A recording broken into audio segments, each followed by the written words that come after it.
Hey guys, welcome back to a new episode of The Life of a Makeup Artist. I'm your girl Jaleesa, and I have a very special guest today, a friend of mine that I met in, the gutters of the pandemic. But we came out. There was a flower that bloomed out of it, and it was this friendship.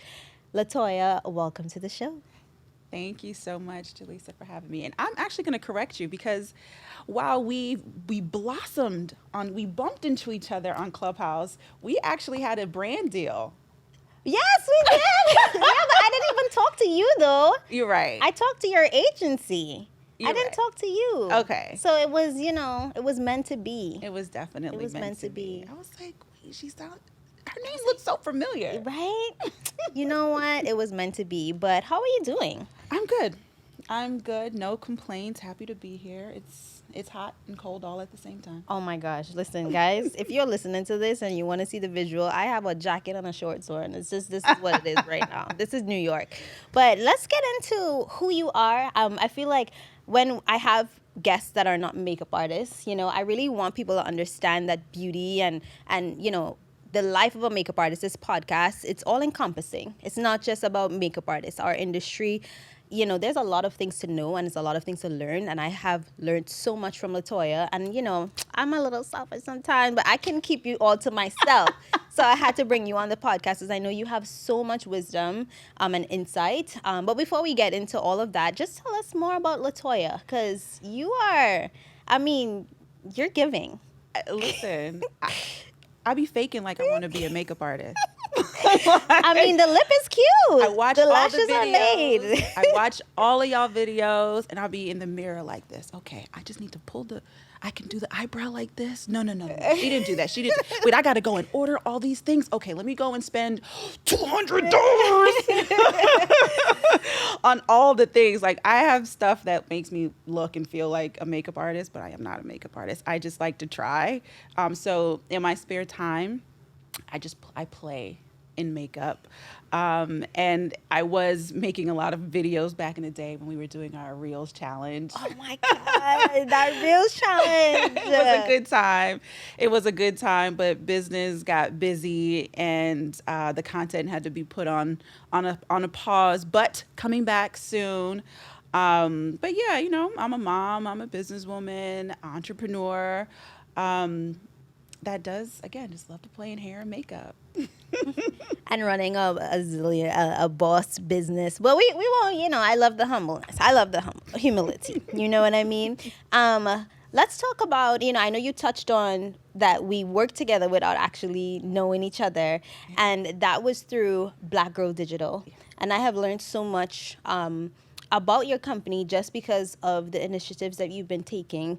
Can you tell us more about what Black Girl Digital is and how, over the last few years you've evolved? Sure. So Black Girl Digital, we basically broker deals between major agencies and brands and Black female creators.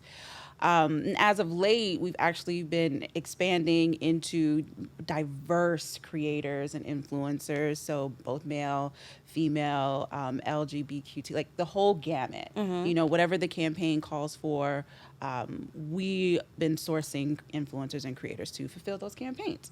Now, back in the day, I'm saying back in the day because it seems like forever ago, but back in 2015, mm-hmm.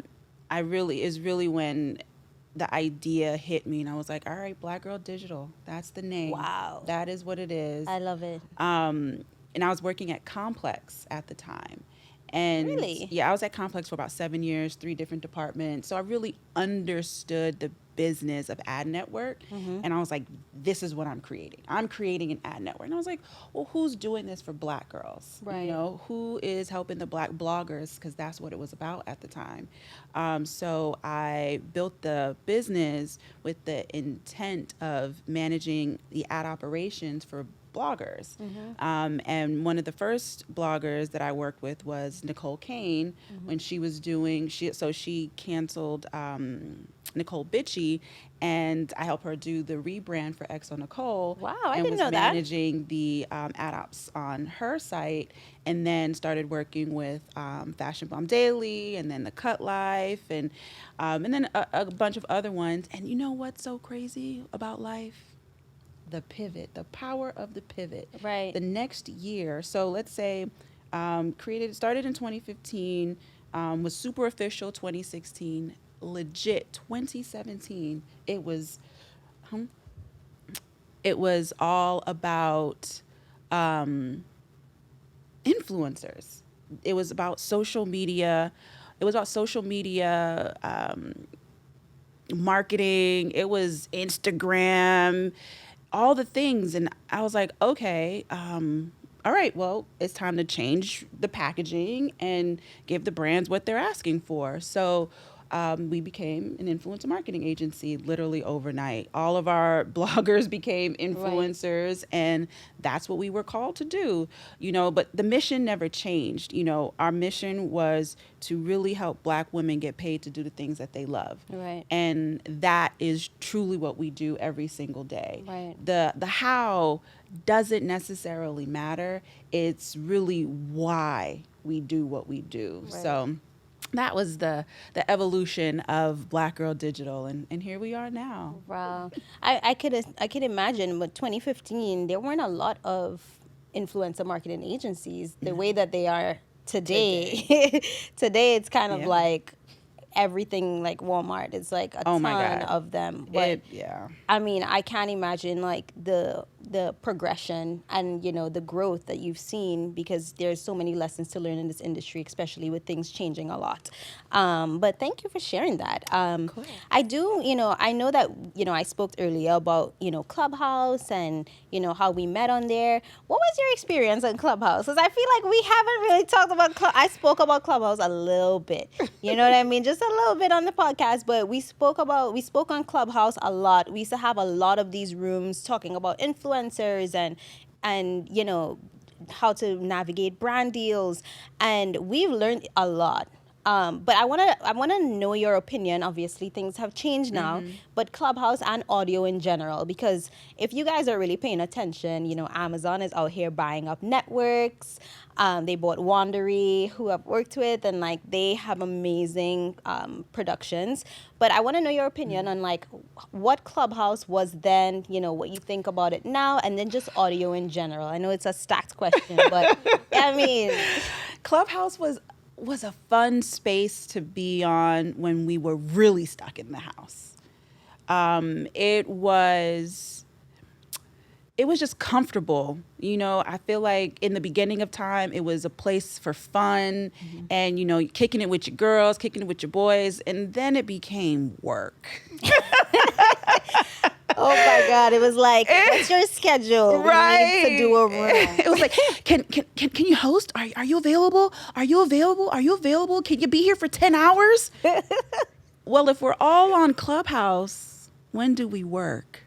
It was like, yes, you can multitask, but not really, because my brain has to actually be here listening to people come up on stage, say their question, tell their story, and give sound advice back. Right. So it wasn't a matter of, now I'm on Clubhouse, multitasking, getting all my jobs done. Right. No. It literally is like I have to schedule time twice, 3 times out of the week. Now that's interfering with all of the other things that, I have going on. So, honestly, just in the beginning was great, but then over time. We were inside and it was cold. Right. It was cold.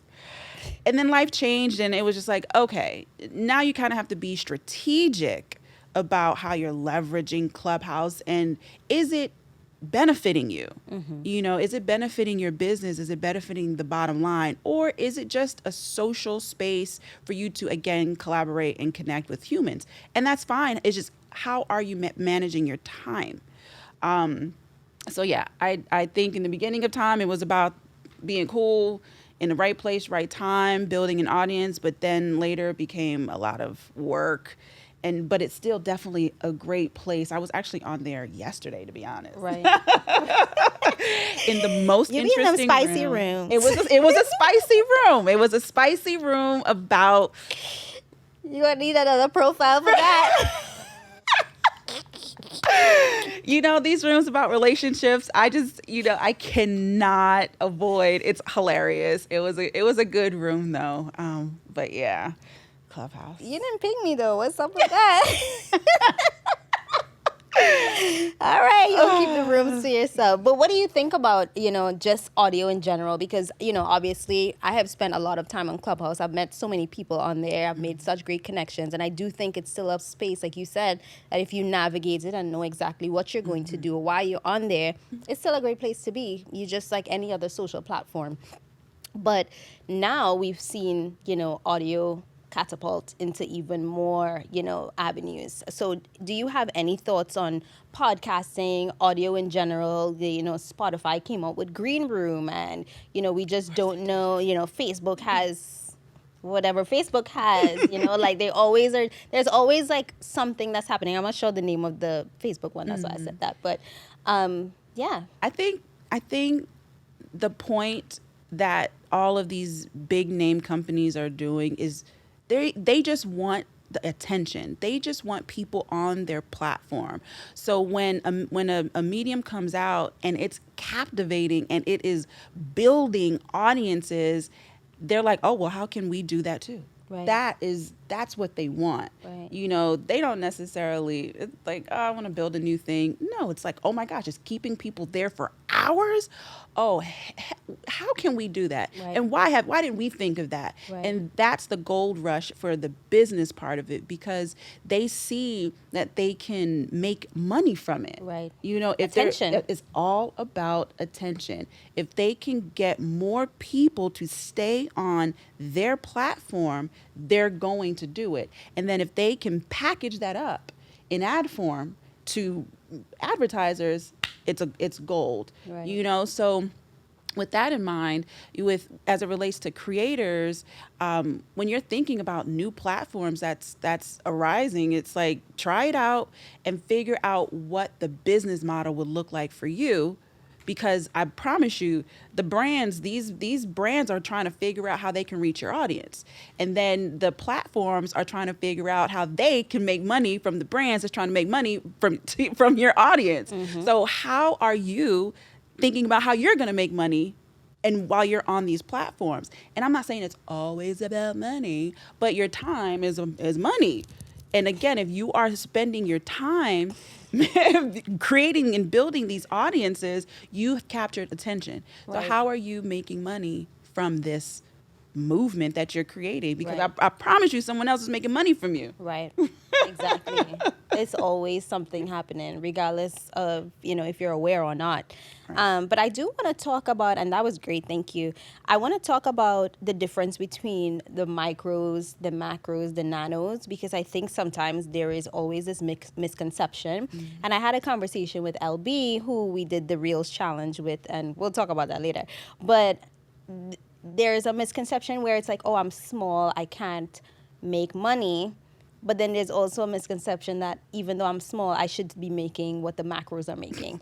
And there is some type of disconnect happening where it's like, you also have to be strategic. Like, just as a makeup artist, I might take a job where I don't get paid at all. I have to pay my cabs. I have to do an editorial for free. I have to pay for an assistant. But it's putting me in a place that can set me up for something else. Right. Are you going to do that all the time? No. But like I said, you have to be strategic. You have to know what things are worth it. If somebody says, hey, can you come and do this Vogue editorial for $150? You're not going to be like, no, it's 150. You know what I mean? Right. Like, you have to know what you're doing. So I want to talk about the nanos, micros, and macros. And then I want to talk about like navigating each space, because I think there's some type of disconnect happening. Sure. So in numbers, and we'll just keep it to Instagram because, with YouTube it's subscribers and Facebook is funny, and, so we'll just keep it to Instagram. So a nano or an adopter is someone with less than 10,000 followers, right? And then your micro is 10,000 to, let's say, about 120,000 followers. And then you have your macro from the 120 up to like 500. Right. And then you have your A-listers, celebrities, right? After that. What brands are paying for nowadays, the first thing they approach us and ask, what is the engagement rate? less about the following. Sure, sometimes big brands, they want the reach, right? So your following is called an impression, right? But the thing about reach, it doesn't guarantee engagement. Exactly. So the bigger your audience, the smaller your engagement rate on average. It's not the rule. It's not the end all be all, but that's typically how it goes, Right. you know? So why the nano influencers or the smaller tier micro influencers, 10, 20, 30,000, 40,000, why you guys are being outreached and pulled to do more brand campaigns is because your engagement rate is like 3, 4, 5, 6, 10%. Right. Right. So that what that says to a brand is they might convert, that they might drive a conversion, you know, whatever their conversion is, whether it's a follow, whether it's a click to their website, whether it's a sale, whatever it is, you have a higher probability of helping them reach their bottom line. Right. So now that being said, no, micro nano influencers should not think that they deserve to get paid the same as Right. someone with 5 million followers. However, what I want everyone to understand is not every campaign is built the same. Right. Not every brand has the same budget. Right. Not every brand has the same budget. Therefore, you can't say, hey, I don't know, Aquafina and Ozarka. I don't know. Right. Let's just say Aquafina is less popular than, right? They don't have the same brand. Right. They don't have the same budget. So you kind of have to have a scaling budget as an influencer, right? So what's the lowest rate you're willing to take for what deliverable? Right. Like if you can have your packages, this is the absolute bottom what I'm going to accept. Right. And then what your goal price is going to be. And then now you have negotiable rates. Right. So you're not necessarily turning away all deals. You're just finding a middle ground to meet people where they're at so that you can execute. Right. So that you can get booked for a deal. Again, it's all brand deals are not created equal. So you have to know what your scalable rate is in order to determine whether it's worth you negotiating or not. Right. You know, for Black Girl Digital, well, how we explain things to creators is like, look, you know, we want everyone to get paid equitably. So what that means is when a brand says, hey, here's our budget, if all of the influencers that we're booking are, you know, within the same follower range, you know, 10 to 30,000 followers, all y'all getting paid the same. Right. We're not saying we don't respect your rate.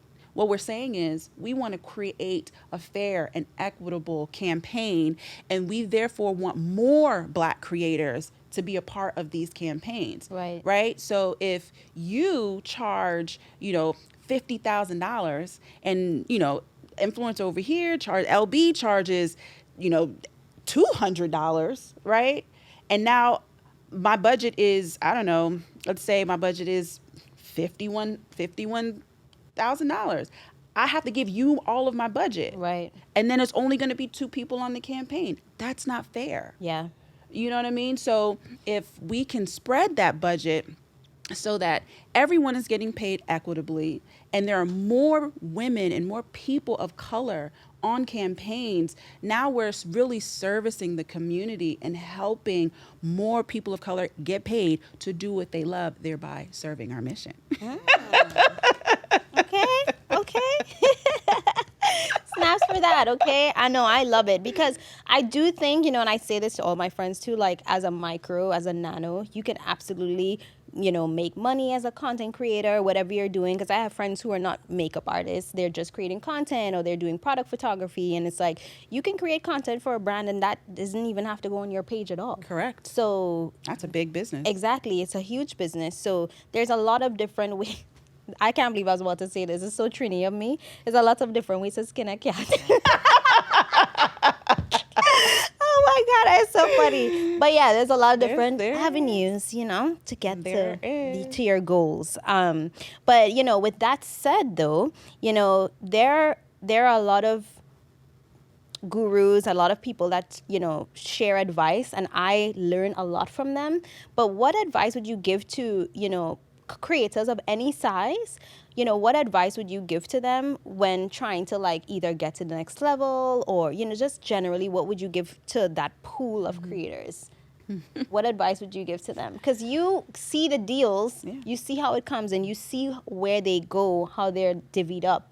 What advice would you give to creators, trying to get more brand deals and trying to level up, just generally? Yeah, so my advice would be to think of yourself as a business. What is your business model? What does a partnership look like for you? When a brand comes to you, sometimes they don't know. So it is then your responsibility to show up in what your business model is, right? So it's like, hey, hi, so-and-so, love your brand, want to work with you.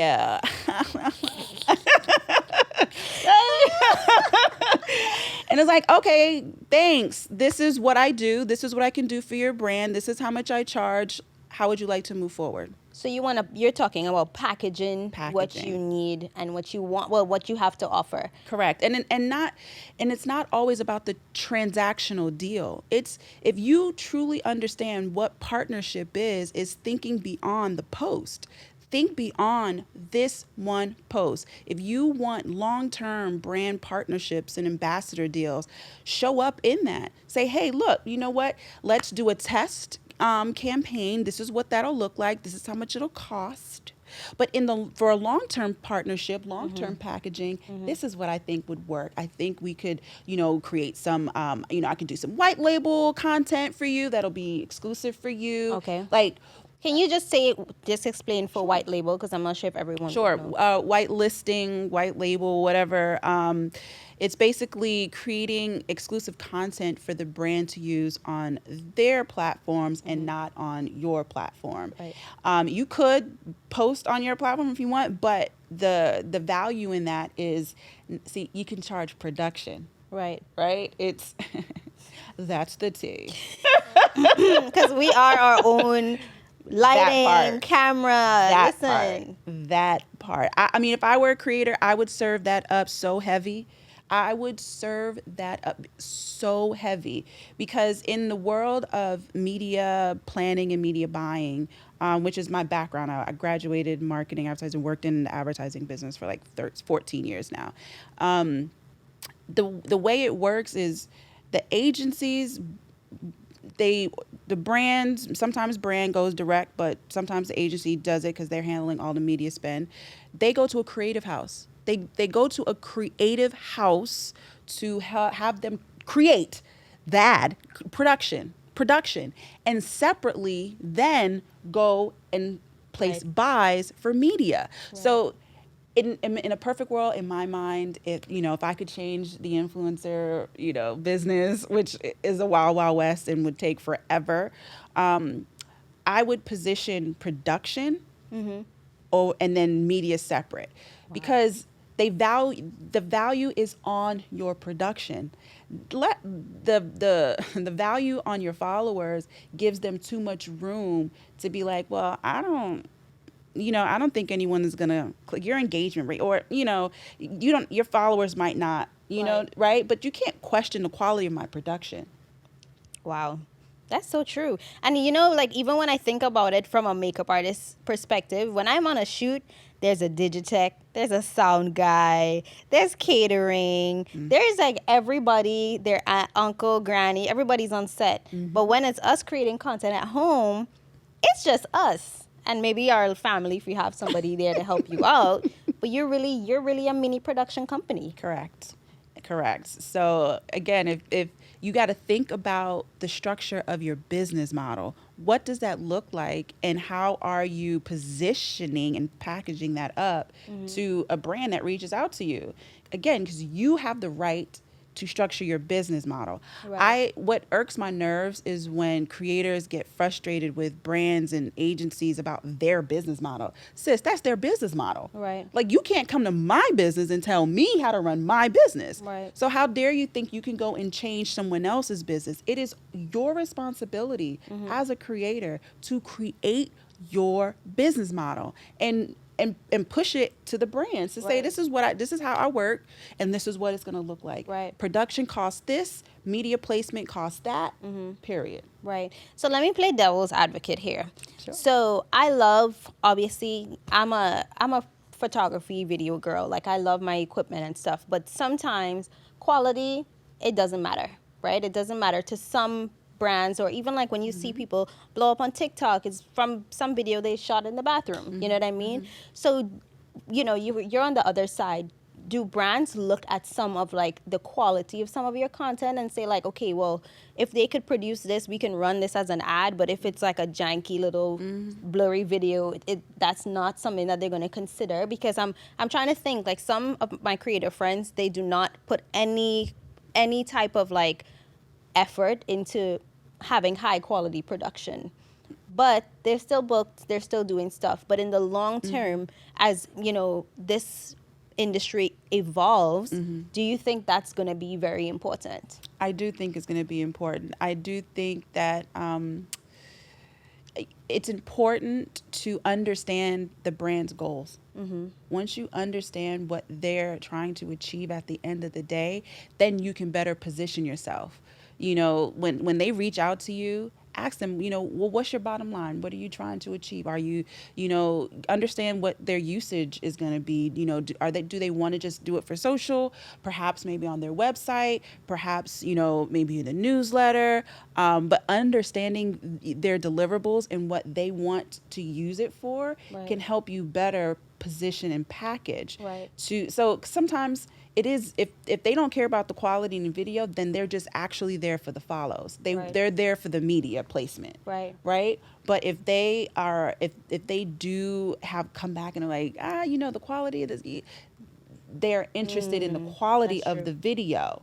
Yeah. So because some of those briefs, they'd be like, use HD camera. We need this background. But look at look at the content, the type of content that they have on their page. Yeah. And then that can also help you gauge whether or not they take content seriously. Yeah. They take production value seriously. Yeah. And then again, you're the expert. They reached out to you. Tell them what they need. Right. You know what I mean? Like, right. and let them push back on you. Yeah. But don't leave it to. Yeah. No, I totally agree. And just a thought that I had, but, you know, what you said about, you know, packaging yourself. If you have a deal with a brand now, you should already be thinking, oh, 3 months from now it's going to be holiday, or, you know, this is what I should be talking to them about. Yep. So. Yep. I'll give you another little peppermint tea here. Okay, I'm ready. Wait, hold on. I might need to drink some water for this. Okay, I'm ready. Again, the way the business works, most brands have planning stages, but also understand all of the seasons of planning. There's back to school, there's holiday, there's 4th of July, there's Black History Month. First of all, everybody should be thinking about Black History Month today. But you know what? Let me tell you this, right? I just feel like that... I don't know if it's just me, but I feel like these like brands just be scrambling out here because y'all let them. But y'all let them. I'm not working corporate. They will be like, "Oh, can you do this? And can we get it in a week?" And I'm like, I think the only thing brands are planning right now is product, because every other campaign is like, not all the time, but a lot of the times are very last minute, unless it's like a long-term partnership and you know, okay, these are the things that are happening. But a lot of things for me come up last minute. The Black culture here, things around like, you know, Black History Month and Women's Month and stuff like Juneteenth. brands scramble because they don't know how to approach. Right. They don't know how to approach the content. Right. So again, that's where Black and brown creators have leverage. You know, you can proactively pitch yourself to do stuff around this time. They might not say yes today because they're not thinking about it, but if you pitched it, it's on their radar. And maybe in January they might be closer to thinking about it. So you check in. Right. Hey, you know, just want to check in. You know, I'm working out my media, my production schedule. Want to make sure that if we're gonna work together, we have enough time. Yeah, Working out my production schedule. I like that. you know, listen, you have to show up in your business model and make them respect your business model. But there's, again, just keeping in mind their planning season, and sometimes they might drop the ball on Right. the color plans. Right. You know, but still, you have to, if you want to be visible, if you want to be seen and called on, be proactive. Okay. I got work to do. Yeah, girl got work to do.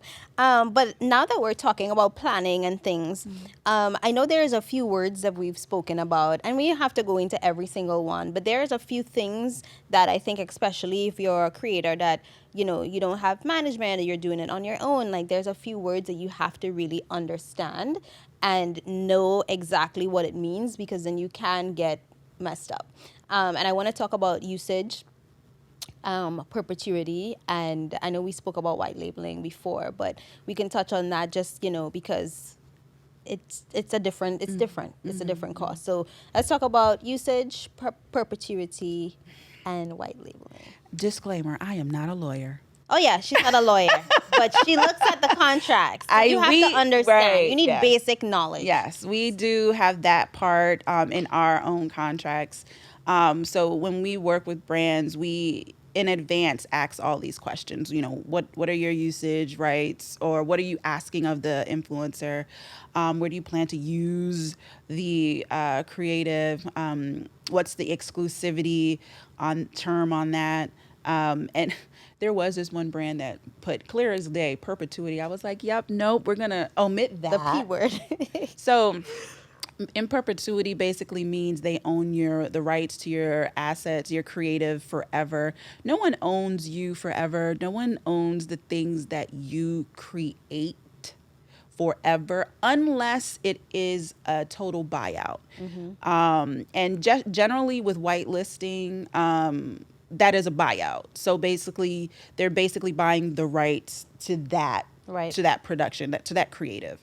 For usage, what's important to understand is where they plan to use those creatives. So web and social are typically where you should say yes, right?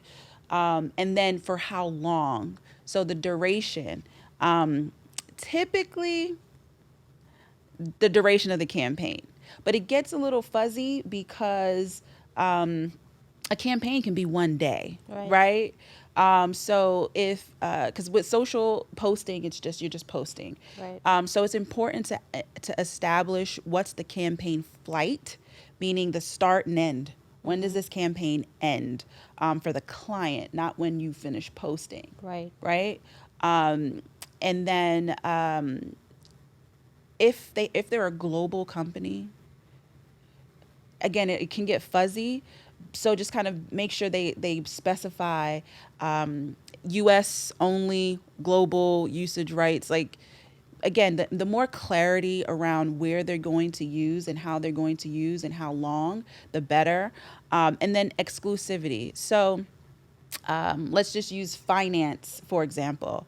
A lot of financial institutions, they don't want you rocking and rubbing the boat with no other financial institution.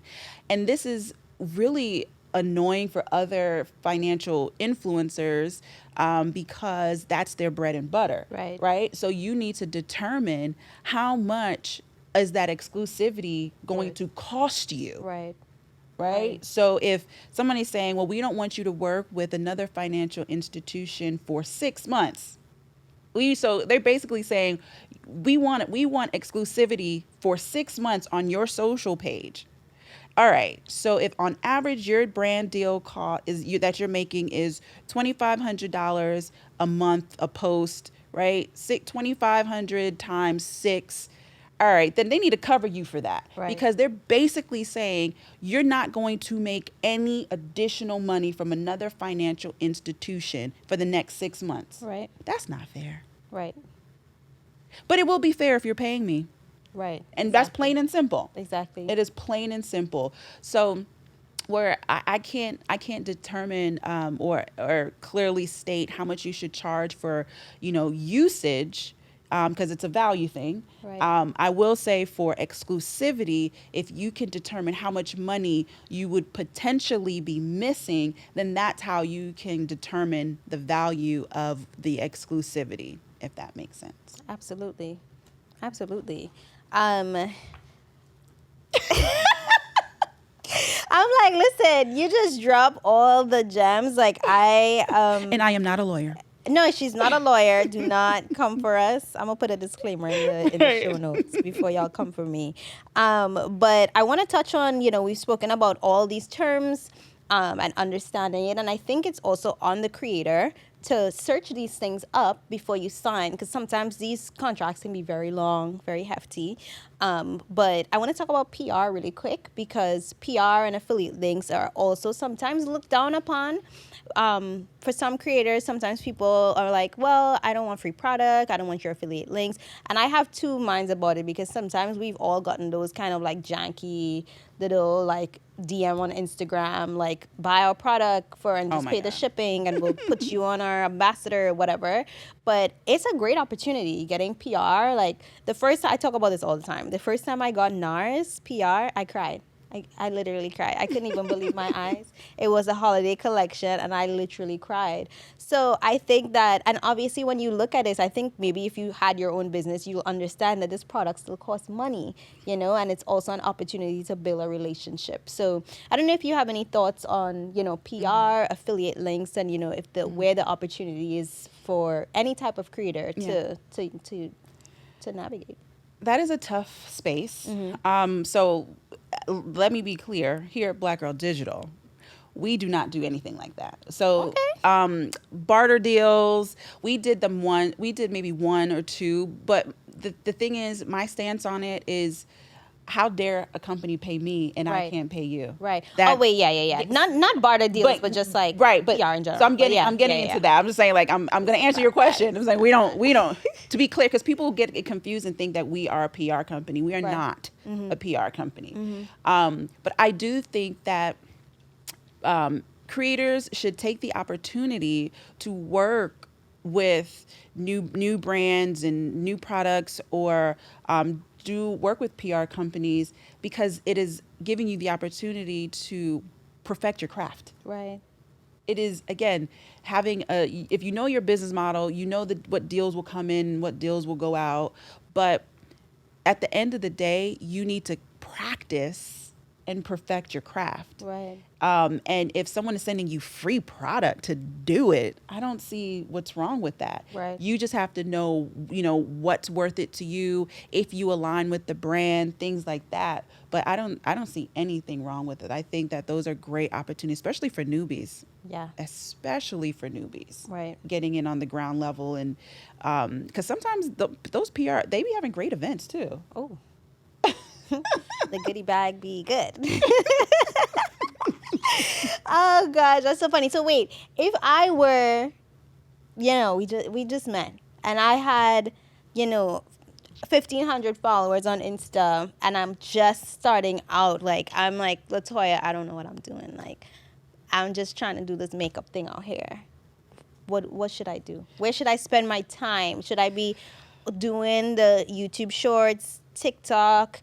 Like, am I, like, I mean, it's different for everyone, and there's no one thing that's going to make, there's a lot of, like we said, there's a lot of ways to, roads that lead to the same place. But what advice would you give your girl? There's no right or wrong, right? There's no, it is all about getting started, and you started, you got 1,500. Great. what's important is your strategy Mm-hmm. and building your audience. Mm-hmm. Like, if you can just focus on growing your community, then the money will come. Right. You know, brands will see that you are putting in the effort, that you have people that they want to reach. Right. Because at the end of the day, brands only want your audience. I mean, Ooh. you know, they want you too, Right. but they want your audience. Right. Like, when they are doing media buys on television, it's for the attention, it's for the eyeballs. Right. And that is what they want. So if you have 1,500 people that are highly engaged, and when you say click, they go click and buy, then that is something worth paying for. But I wouldn't say focus on getting the bag immediately. I would say focus on what your strategy is, what your business model looks like, and what your community growth plan is going to be over time. Right. And then circle back around and be like, all right, well, look, I've built my community this is what, this is how we can work together. This is what the partnership is going to look like. This is what it's going to cost. I have all these great, samples or examples to give from, how my audience bought this or engaged here, whatever the case may be. How can we work together? But I think that a lot of newbies, because they see the opportunity for brand deals, they think it's about brand deals. First of all, some of these creators been doing this for 10 years.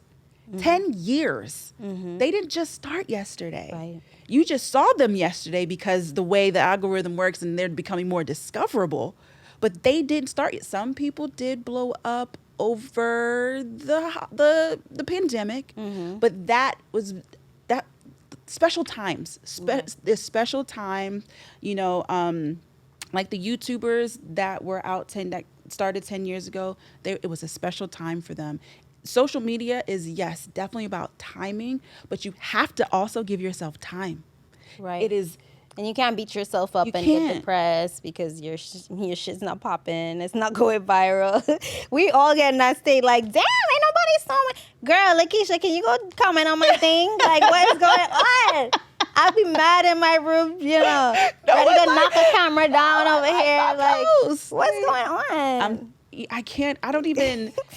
I don't even know how to stress this enough. Like, it can happen overnight, and for those people, congratulations. But for the rest of y'all, it's not. You don't have to work. You just have to work. I'm gonna use the most annoying word, but consistency is key. Like, consistency is key. And another thing, I will say, I'm studying all of you beautiful creators, and What you mean studying? oh yeah, I'm studying all of y'all. Like, studying. I post like once a month. But when I post, I'm testing different things out. And what I will say, and if y'all don't take nothing away from what we've just discussed here, what's making all of you guys so successful is that you have the audacity. Like, you have the audacity to show up every single day and be who you want to be every single day. And you don't look back and like, is this right? No, you just post, create, do it. I'm the shit. That's it. That's it. And I think that once people put that motion in their brain, nothing else matters. Right. Like, you can't tell somebody, once you have the audacity to do something, you cannot take it away from me. Right. And when that's how y'all show up every single day, I'll be like, look at them being all audacious and stuff. Yes, I love it. Well, I know we mentioned this a little bit. I just want to touch on this real quick because people might know what we're talking about. So I am a group chat kind of girl. I love to put people together. So we were on Clubhouse talking about this Reels challenge. So I put a ton of like new friends, old friends, and we were like, we're going to do 30 days of Reels. Latoya was in there. And listen, she was banging those reels out, and it was a great experiment. I mean, It I did was. not post every single day. I know LB killed it. Like a lot of us kind of just had to rethink, not even rethink, but stop thinking so much. That's it. You know what I mean? Because sometimes it's like it's just us having more fun with our Mm-hmm. content. Mm-hmm. Stop like judging ourselves. You know what I mean? And that goes for creators that are in beauty or whatever you are. Or if you're a Mm-hmm. makeup artist, you might just say, "Hey, I have this old work or this old BTS. Let me just Mm-hmm. find a way to use it." But I also say, for business owners that aren't influencers, you don't have to be an influencer. Yep. It is the most craziest thing. I hear, a lot of business owners, entrepreneurs get caught up in thinking that they need to show up like an influencer. Actually, you don't. You just need to show up for your audience. You Right. just need to show up for your tribe, for your community that you're trying to build. And they will appreciate you for that. Influencers, you guys are special. Creators are special because you spend all your days, all your nights creating. Right. Business owners, we spend all our days and all our nights building our business. Right. So we don't necessarily have the same time commitment Right. to create, and that is okay. Right. But you still, as a business owner, should have the audacity. You can still have the same audacity to believe in yourself and show up. It's just a different kind of showing up Exactly. and being comfortable in that. So, a lot of it's like, I'm not an influencer. I don't like social media. Like, change your mindset. Just relax. Relax. It's fine. It's fine. It's fine. It'll be okay. Yeah. No, but I love that. And I mean, even just the path of, audaciously just like putting yourself out there. A lot of creators are becoming business owners. They have their own merch, they have their own like whatever products it might be. And it's just, it's definitely an avenue to learn a lot. And like you said, just do it. You don't have to That's it. overthink it. But I want to ask though, what's next for Black Girl Digital? Because you haven't even talked about this podcast. But I was gonna let you have a moment, but can we? Well, I want to know what's next for Black Girl Digital. I want to hear about the podcast. Yes. Am I supposed to say that? Is No, that good? man. I Okay. mean, it is fine. My bad. My bad. I'm so excited. That's why. We are launching our podcast. I know we have our interview, and I'm really excited about it. It is called The Intersection of Being and Becoming. Okay. Drops mic. It is really about creators every day. You're in this moment of being who you are, but you're kind of fighting to become Right. the next big whatever it is that you desire to be, however you're supposed to show up in your purpose. And I think it's important for new creators that are coming in to hear that, Yeah. to understand that part of it, that it's not just we show up and I'm successful. Right. There's a lot of low moments. There's a lot of high moments. There's a lot of middle ground that's confusing AF. Right. But it's about still, no matter what, having the audacity to show up for your community, because that's essentially what you're doing every day. And they're sitting around waiting for you, and that can be stressful. Yep. That can be super stressful, so that is on the next part of Black Girl Digital is the podcast. And then God willing, next year we are launching the Black Girl Digital Academy. Oh my God. You heard it here first. Now I'm stuck. I did not know that. Okay. Yeah, so Congrats. thanks.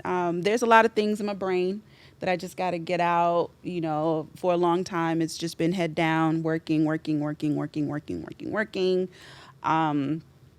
But now, we're in a good place, and it's time to share all of the information, and hopefully people learn something and want to build something and want to create something and grow from there.